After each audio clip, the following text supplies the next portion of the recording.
নমস্কার বন্ধুরা, welcome to Monalisa's kitchen with healthy food. আজকের রেসিপি অরেঞ্জ কেক বা কমলা লেবুর কেক।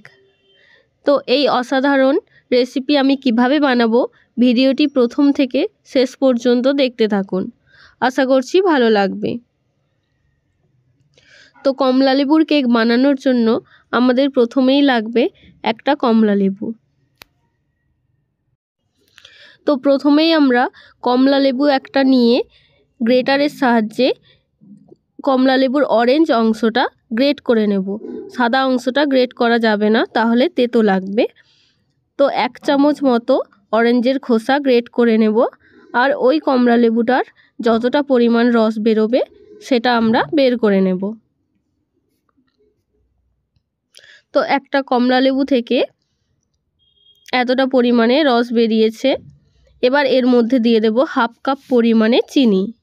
আপনারা যেই পাত্রে বাটি বা কাপে বানাবেন তার 1/2 কাপ চিনি নিয়ে নেবেন। এখানে আপনারা গুঁড়ো চিনিও ব্যবহার করতে পারেন। আমি যেহেতু গোটা চিনি নিয়েছি তাই চিনিটা গলে যাওয়া পর্যন্ত অপেক্ষা করব। তো চিনিটা গলে গেলে এর মধ্যে আমি একটা ছাঁকনি রেখে দেব। তারপর শুকনো উপকরণগুলো দিয়ে দেব। প্রথমেই দিয়ে দেব 1 কাপ পরিমাণে ময়দা, 1 চামচ বেকিং পাউডার, আর দেব 1/2 চামচ বেকিং সোডা। এবার সমস্ত শুকনো উপকরণ খুব ভালোভাবে চেলে নেব। এইভাবে চেলে নিয়ে বানালে ব্যাটারটা খুব স্মুথ হবে। তো এবার এর মধ্যে দিয়ে দেব 1/2 কাপ পরিমাণে লিকুইড দুধ। দুধটা আমি গরম করে ঠান্ডা করে নিয়েছি। গরম দুধ একদমই দেওয়া যাবে না। তো সমস্ত উপকরণ খুব ভালোভাবে মিশিয়ে নেব। এবার এর মধ্যে দিয়ে দেব 1/4 কাপ সাদা তেল, আর যে অরেঞ্জের খোসাটা আমি গ্রেট করে নিয়েছিলাম সেই খোসাটা দিয়ে সমস্ত উপকরণ খুব ভালোভাবে মিশিয়ে স্মুথ একটা ব্যাটার বানিয়ে নেব। যদি সবগুলো উপকরণ এইভাবে মেপে দেওয়া যায় তাহলে কেকের মিক্সচারটা একদম পারফেক্ট আসবে। তো ব্যাটার একদম রেডি হয়ে গেছে। এবার কেক টিনটা রেডি করে নেব।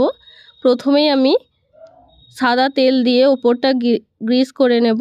তারপর এর মধ্যে ময়দা ছড়িয়ে নেব যাতে কেকটা খুব সহজেই ডিমোল্ড হয়ে যায়। আপনারা যে কোনো অ্যালুমিনিয়ামের পাত্র ব্যবহার করতে পারেন কেকটা বানানোর জন্য। এবার কেক টিনের উপর ব্যাটারটা ঢেলে দেব।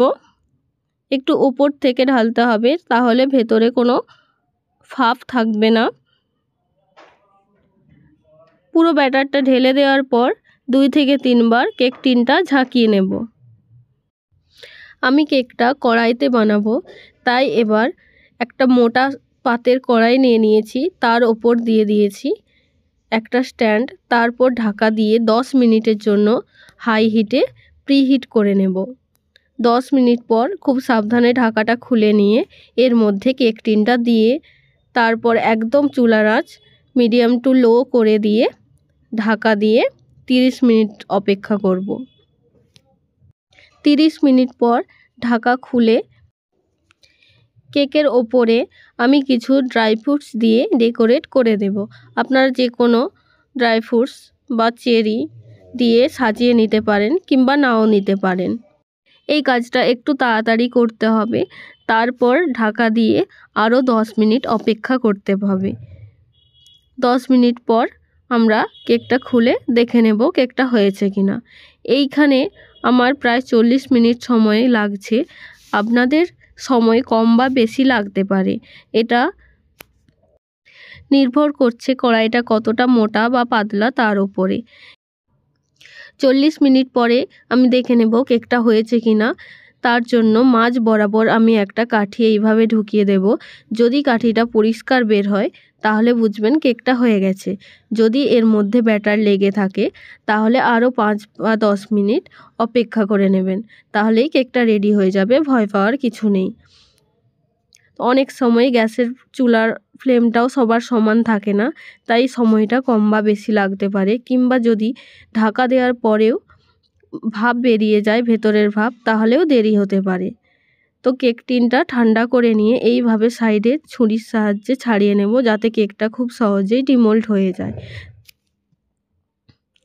তারপর প্লেটের ওপর এইভাবে উপর করে একটু হাতে করে চাপ দিলেই কেকটা খুব সহজেই বেরিয়ে আসবে। তো আমাদের অরেঞ্জ কেক একদম রেডি হয়ে গেছে। সামনেই ক্রিসমাস আসছে, আপনারা সকলে বাড়িতে ট্রাই করুন। আশা করছি সকলে খেয়ে খুব খুশি হবে। তো ভিডিওটি ভালো লাগলে অবশ্যই লাইক, কমেন্ট এবং শেয়ার করবেন। আর আমার channel Monalisa's kitchen with healthy food subscribe করতে ভুলবেন না। ফিরে আসছি আরও নতুন একটি রেসিপি নিয়ে। ততক্ষণ সকলে খুব ভালো থাকবেন। ভিডিওটি দেখার জন্য অনেক ধন্যবাদ। আর আরও নিত্য নতুন কেকের ভিডিও পেতে অবশ্যই আমার চ্যানেলটি সাবস্ক্রাইব করতে ভুলবেন না।